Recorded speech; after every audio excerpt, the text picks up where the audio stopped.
Hello and welcome to the Medical Sales Podcast. I'm your host, Samuel, founder of a revolutionary medical sales training and mentorship program called the Medical Sales Career Builder, and I'm also host of the Medical Sales Podcast. In this podcast, I interview top medical sales reps and leading medical sales executives across the entire world. It doesn't matter what medical sales industry, from medical device to pharmaceutical to genetic testing and diagnostic lab, you name it, you will learn how to either break into the industry, be a top 10% performer within your role, or climb the corporate ladder. Welcome to the Medical Sales Podcast. And remember, I am a medical sales expert sharing my own opinion about this amazing industry and how it can change your life.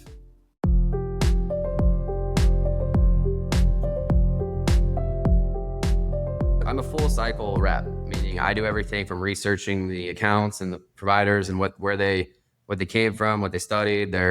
I like to look at if they've done any sort of clinical trial stuff, and a lot of them have, what they used back in that time to they're using now.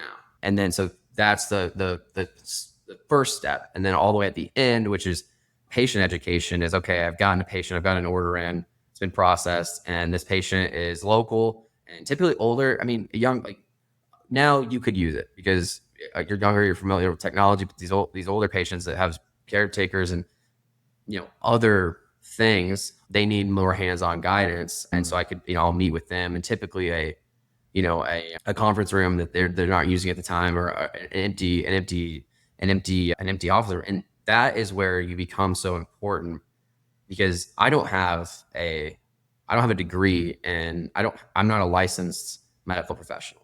Right. But they're giving me an office and integrating me into their team. Right. And even though that I'm a vendor, we're all working together, and they're acknowledging me as like almost like a weapon, or like you're playing lacrosse. Yeah. That's the new, I don't even know what we call them, football or basketball. It's the new ball that we're using, basically. But they're doing the practicing. Wow. So give us your hours. Is it, when are you up? When are you coming home? And are you working weekends? I do not work weekends. I call this a unicorn job, because I'm not in the OR. I'm not chasing. Yeah.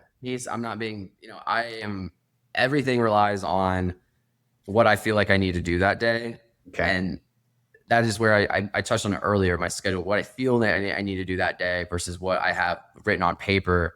Right. I need to write things down on paper instead of just getting in my car and just getting distracted by like, oh, what's over here? Well, that clinic. Right. It's just like, all right, well, see it, write it down. And then, so to answer your question about, like I said, I'm usually at waking up around 7:30, 7 o'clock, 7 to 7:30, getting out the door, hopefully by 8, unless I have a meeting. It's typically at 9, or even in one-on-ones with my manager, it is, I can just do that in the car, talk to him, like, here's what I'm doing, and all the Salesforce stuff is getting up to date there. And those meetings become less often if I'm doing a good job of what we're talking about earlier, which is logging my information and making sure that, so Salesforce, if anybody ever asks what a customer relationship management, what it does, it's just everybody knows at every level of the business what's happening, because it's all documented on the CRM. Right. Okay. And your days are ending usually what time? 3 to 4 p.m. is usually kind of when I wrap up, especially with the VA, even in clinics, because usually clinics by 3:30 is like, we may have some like last minute come in or cancellations, or you're just at the will of other people's schedule. Right. That makes sense. Yeah. So typically by 3 o'clock, I'm either in the car headed back from like, Fayetteville, Georgia, which is down like an hour, or, I'm in the perimeter right here in an area called Brookhaven, and there's Cobb County, and that's not even a far drive. And if I'm really lucky, it's over by Sandy Springs, and my gym's over there, so I can just have my stuff there and just go eat some kava. Kava is my favorite. Right. All right. It's my favorite thing in the world. Okay. Eat kava, and then do the logging, and then make sure that all my appointments are scheduled, like we're good to go for the next day, and then just and wrap up for the day. So is there a team dynamic, or is this a fully autonomous? You have your territory, you're fully autonomous. The only other real contact is your manager, and that is that.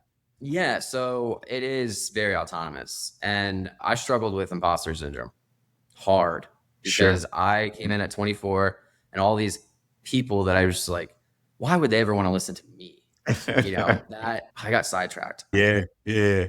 So yeah, it is. So it's very autonomous. And I was very lucky that my mentor, his name is Jack, he saw that with my previous and just like the conversation that we had that he can learn and he can mold me. And, Right. then we had some changes. We have a new manager now and a different style, which is more just like, I'm not going to get in your way, but make sure that like we're all on the same page. And so I've had two different types of leadership styles within the company that I work for now. And it's taught me about how leaders lead, but then also how I, as a rep, the player or whatever you want to call Yeah. can operate. Yeah, no, that's cool. 24. I started at 24 too, man. So that's awesome. Yeah. All right. So talk to us about the earnings here. And what's the range? What is the top person in this space making? What is the entry level person in this space making? So I will just say that my counterpart in the other part of Georgia, Jeremy, I know that I want to maybe not give it. So on the high, I'll just say colloquially then. I'll say on the high end in my company, we're looking at $300,000 to $500,000 a year. Okay. So mid six figures is not Okay. just 150,000. We're talking about like $500,000. And so I'll get personal with me. So it's the base salary is pretty low because it's you eat what you kill as a hunter, Right. So Right. there's enough that you can survive on it. And I also want to touch on what my company does because I think it's really great is they provide you with an 18-month guarantee. Okay. So the guarantee, they make it to where, okay, you're new and maybe you have access to the VA, maybe you don't, but we're going to give you a year and a half of, we'll just say the number 3,000 base salary and then a guarantee commission that while you're growing, you're still taken care of and you can still, move to the area or whatever you have, family, whatever stage of your life, you have some time to grow. And what's amazing about that is that, okay, so you have that as guarantee, but if you get into a position and within the first 6 months, your commission, which is higher than your guarantee, Right. you get either or. So it's like, okay, I Mm. have this guarantee, but if my commission is this percentage and this is my total revenue, I get that. And so I'll just say the numbers for us, it's 7% of total. I think they're under 90% quota. If you're between 90 to 100%, you get 10%, and then 100 to 110 is 13%, and then anything above 110% is 16%. Okay. So that can get very, very good, very, very quick. Yeah. If you're doing a good job and you're integrated. So for me, like the high month last year, I think one of my highest months was I believe like August or maybe June. It's about 20 total gross. Sure. But then changes happen, holidays happen, and stuff happens, and so that number goes down or low. And so like something that you always have to be doing is you have to be taking inventory of like where your business is at. Yeah. And so this year I'm very excited because I think this year I've figured out two things to get past the imposter syndrome and also like understand healthcare and like how it works in a way that you can fit in and like managing your time, because I didn't, I have some time off of work right now. I'm on vacation, but like, I could be doing this whether I was working or not because it's my schedule. So Right. time can be your best friend or it can be an enemy. Well, it's which is common in a lot of medical sales positions. You're running a business. You're the CEO of this territory. You're the CEO of this business. And at the end of the day, you run it how you see fit, as long as you're profitable and generating revenue and patients' lives are being impacted. Everybody's happy. So that makes sense. That is very cool. So in this position, what does career trajectory look like? Is this the kind of role where you're like, what? Consider some of my counterparts are making $500,000 a year. I'm here and I'm here to stay. And one day I'm going to be right there. Or is it more like, no, you do that for a while and then maybe you move into management and then maybe move into line leadership and so on?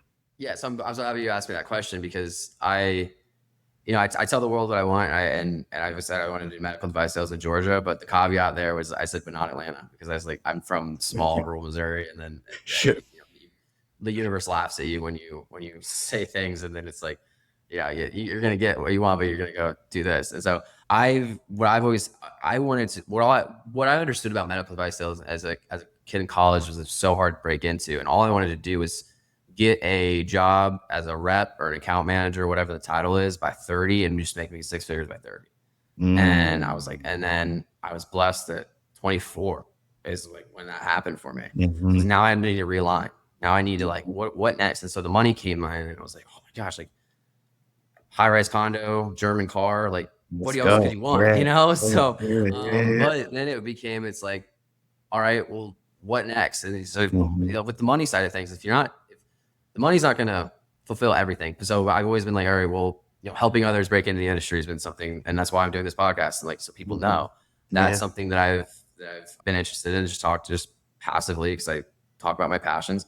But I've always said that I wanted to be a badass rep, just a badass rep till about 30, and then go back to something smaller as a regional manager and manage people and bring people in and do that sort of thing, and then stay where I'm at, or work my way up the ladder to a VP of sales and sales director, and manage a region, the Southeast, or Northwest, or whatever it is, and be on the team that is something that's new and something that's coming out, and we're in the clinical trials phase, or we're planning, and want my piece of whatever that is for a financial aspect. But I also want to have I don't want to be famous necessarily, but I want to leave a lasting impact. Like, that guy did this. Benjamin Franklin. All right, my favorite quote, and it's Jack's favorite quote too, and it's his email signature, so long. An ounce of prevention is worth a pound of cure. And I want to have just that ounce of, not even an ounce, give me a milligram. Preach. Look at this guy, Alex, preaching. I love it, man. I love it. That is fantastic, Alex. So we're gonna bring this to a close pretty soon. Before we do, what are some qualities that you believe, if we have a lot of listeners and they're listening to this right now, and they're watching this right now, and they're like, this guy Alex, he's the truth. I want to do what he's doing. What are some qualities that you say in this space, if you want to be doing what I'm doing at a company like RS Medical in the non-invasive pain management space, you better bring A, B, C, and D? Okay. Heart, I think, is one. I think you have to have heart, and you have to have heart and empathy. I want my one to be empathetic. So empathy related to having a heart. And then I would say two is just a natural interest, being more of a listener than you are a talker. So being a really, really good listener, and this is sales in general, that like, right. If you listen more and you analyze and you think about problem solving, and you're like, you come in like, oh, I have to sell myself. No, you have to look at the problem that the customer, whoever you're talking to, is facing, and then you have to listen. And then whether you have the answer in the moment, then don't lie. So that's actually another thing. Is there we go. So 3 is honesty, being able to problem solve from an honest, like, okay, you're doing this. So honesty is related to being able to be told no, because you can be like, well, what the heck? This is perfect. But there's circumstances that are out of your control, that it's like, if you can say like, here's the problem, but you can't live other people's lives for them. And you can't understand that like they can't do this right now because of moving factors that are not there. So being able to be told no in relation to honesty. So then the fourth one is tenacity. So let me just read you here. I made this when I was my LinkedIn page is so simple. It's so short. My little, what is it called? The about. It says, a tenacious self-starter with a knack for building strategic relationships and selling. I have a passion for consulting healthcare providers about clinically proven, evidence-based treatment options via 21st century technology. I rely heavily on my sharp intuition to lead and coordinate projects with others, eager to further my career goals within medical device sales and have a positive impact on patient outcomes. And you can find all 4 of those things that I just said in a roundabout way, and those 4 pillars, that we call them, of what makes a good rep. You're absolutely right. I love it, man. I love it. I hope you're enjoying today's episode. And I want to let you know our programs cover the entire career of a medical sales professional. From getting into the medical sales industry, to training on how to be a top performer in the medical sales industry, to masterfully navigating your career to executive level leadership. These programs are personalized and customized for your specific career and background, and trained by over 50 experts, including surgeons. Our results speak for ourselves, and we're landing positions for our candidates in less than 120 days in top medical technology companies like Stryker, Medtronic, Merck, Abbott, you name it. Would you run an Ironman race without training and a strategy? You wouldn't. So why are you trying to do the same with a medical sales position? You need training, you need a strategy, and you need to visit evolveyoursuccess.com, fill out the application, schedule some time with one of our account executives, and let's get you into the position that you've always dreamed of. Okay, last thing that I want to just ask before we close. So in this job, you're a young man making great money, having a huge impact on patients. And what I love about your role specifically is you get that patient interaction. So you get to see exactly what's happening. Yeah. What's one thing that you can, I guess, anticipate for where the future of this industry is going that you've kind of picked up on? You know, you've been in the space for 3 years. You've seen a lot of things happen. You're seeing where technology is going. AI is playing a role. Where do you see this space in, 10 years? Yeah. So AI is never going to replace me. AI is never going to replace anybody, because AI doctors, especially old doctors, do not want to talk to any more technology than they have to. Sure. So, but AI is going to be used in it seriously. And what happened during COVID was crazy, because we're coming out when they changed the regulations for the FDA type 1, type 2, type 3. No medical device space at all. That means that if there's a holistic or exercise and science or whatever it is, that there's something that Congress and Medicare can get together and decide, like, hey, we need to trial this. We need to, work with other countries. We need to, do XYZ. It used to take 6 years. Now it takes a year and a half. To answer your question about the industries, we are in a revolution of healthcare and where it's going, and like the wild, wild west. So if you, especially like athletes, especially people that just like have always like been somebody people like to talk to, like, share any information and then like help them out. Like, there's never been a better time to, even if you're going the clinical route. I'm not encouraging you to stop going the clinical route, but if you want to be clinical and then you find that your emotional bandwidth of what being a clinical practitioner provides or takes a toll on has gotten to the point where it's like, okay, I need to do something, consider medical sales. Because those practitioners, if you're practicing and you're a player and you need something, that a new golf club, yeah, you can easily be like, hey, I used to do this, and this is how you did it better. Look at how much time you saved.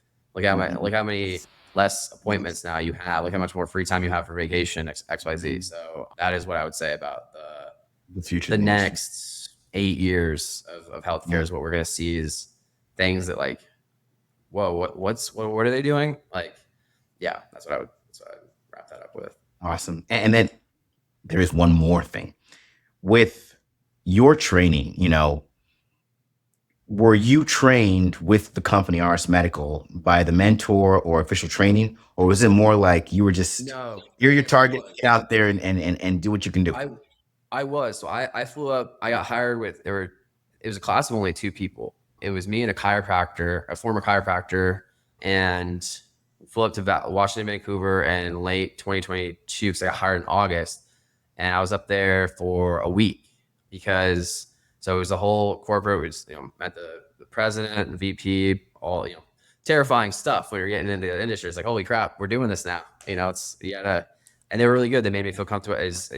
They took what I had previously, which is the startup, which is like, if you watched any kind of show about startups, we were playing Super Smash Brothers at launch. So, being on the ground floor and then having to have a more rigid structure of a corporate in the field was a transition, because I can play Super Smash Brothers for 20 minutes and then I'll call for 30, 40, and then vice versa, and it's up to me what I need to do. But then it's for this, it's a little more. But it was only, I think it was a week total, And then I talk to my company mostly via Teams and emails. And I have a counterpart down in Florida. Her name's Myrna. And I talk to her almost every other day about stuff because she's been with the company for 7 years, I think. She's the killer. She got family and she has her own set of circumstances, and she remembers when she was my age, and like she's almost like an aunt or kind of that kind of not only work but also just like life stuff. We talk about that, and so that the formal training, for the bigger verticals like a Stryker, a Boston Sci, a Medtronic, like it's going to be extensive and it's going to be grueling, and you're going to study, and you're going to be out there a lot of times. But I like smaller, which is like, hey, we're gonna give you the tools. We're gonna give you a financial incentive program that, like, if you are what we think you are. So that's kind of that's kind of the difference. And so that's why, like, depending on the type of person that you talk to, it's like, you should go to Medtronic. You're young, you're in exercise science, or you've had these surgeries done and you get it, and you doesn't matter. Your time is like you want to work.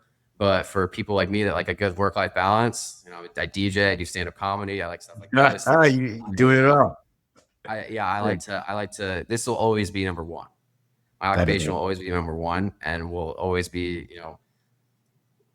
money flows through medical device, but it allows having more of a hunter or like a less archetype that you don't need to like just hover over all the time is where you want to find the smaller outfits. Yeah. So you're pretty much saying the autonomy, flexibility, and for lack of a better word, freedom you get with smaller companies like RS Medical allow you to build a lifestyle that wouldn't look the same if you worked for a much bigger player. Correct. For much bigger where you have team. It's like so here you go. Here, sir, if you're sports, right? So it's like you can go to the NBA and you can work for the big guys and be the Atlanta Hawks. Yeah. All right. But like for me, I want to be a free agent. I want to go to the G League. I want to consider going to Europe and playing over there. So I like a G League style company. Got it. We have this program where it's so hard to get into medical sales. Even in 2026, I think it's harder than ever for the mere fact 10 years ago, medical sales, whether it be pharmaceutical, medical device, whether it be elective medical device or trauma medical device or non-invasive or procedural, it 10 years ago, it was almost like a semi-secret. I mean, maybe 20 years ago, 15, 20 years ago, it was a semi-secret. Yeah. And if you got access to that secret, you're in. You got hundreds of few people. Your best foot forward. You got a chance. In 2026, though, I mean, gosh, you got juniors in college talking about how they want to be working for Boston Sci and they want to be this kind of rep. It's changed so much, and it's. Just last week, a guy messaged me and said, "Let's look." Oh shoot, he said it was so simple. It says, "Hello, I'm in college for interdisciplinary studies with connections in healthcare, human service, as well as business. Plan on graduating in December. Love to connect." There it is. And I said, "Shoot me a text, man." It was easy. There it is. So I just gave my personal. I was like, "Okay, you want in? Let's talk about it." So it's become this really tough thing to get into, and I think what we see from our end, because we help all these professionals get into the industry, is it's tough for college students, and it's even tougher if you're a little older, and it's even tougher if you're a little older because you're competing now with college students, and you're competing with people that can be paid a much smaller salary that are very moldable.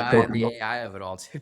Right, and now to make it even harder, you have the AI of it all. So what I want to ask is, we have this program where we help professionals get in. Talk to us a little bit about how you see the value of a program like what we have, and why you think it's such a beneficial thing for people that are serious about getting into medical sales. So I'm going to do 2 anecdotes for this because this was so cool, and it happened last year, and it was okay. Let me pull these messages. The story is amazing, and you'll see where I'm going with this after I pull it up my box. Okay, so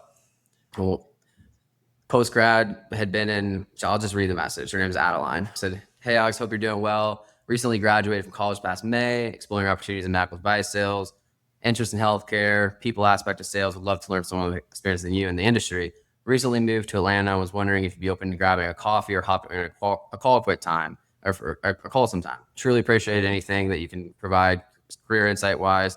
Thanks for your time. Hope to connect soon. Email, phone number, boom. I was like, oh, great. So my response was, because a lot of people messaged me on LinkedIn, which is one thing, but get out from behind the keyboard too. So the fact that she on the first message said call and then coffee was like, boom, you already have that kind of going on. So I said, hey, Adeline, would love to help. Would love to help. I appreciate your drive. Definitely be open for a meeting. I lived in Midtown at the time. So I said, here's my number. We'll go from there. And then it was in the new year last year. So it was supposed to be December 30th of New Year's time. So I don't think we met till early January. And, it went well. And then she wanted to do a ride along with my company, or she wanted to do a ride along with me. And because of like HIPAA stuff like that, we're like, okay, we can't do that. And then December, I'm at the VA, and I looked at scrubs on and pretty girl. And I was like, hey, like, you got sweet green, why not kava? Because like, bringing back the kava of it all. I was like, sweet green. She's like, oh yeah. No, it's sweet green today for the case I was sitting in on. And I was like, man, you look so familiar. Like, what? I thought maybe she was a nurse practitioner or a young nurse. I was like, what do you do here? She's like, yeah, you look familiar too. And we got to talking. It was Adeline. Wow. We had met in January. Wow. And in December, she's now at Boston Sci on the cardiac. Wow. Amen. That.